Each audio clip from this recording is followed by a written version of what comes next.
तुझसे जो दिहान का ताल्लुक है, तुझसे जो दिहान का ताल्लुक है, पक्के ईमान का ताल्लुक है। मेरी चुप को तेरी खामोशी से रूह और जान का ताल्लुक है।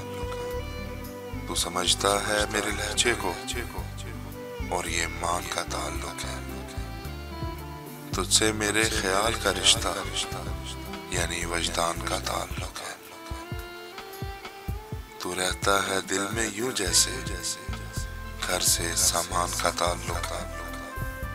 बिन कहे बिन सुने ही अपने बीच ऐदो पैमान का ताल्लुक है। तुझसे जो दिहान का ताल्लुक है, पक्के ईमान का ताल्लुक है।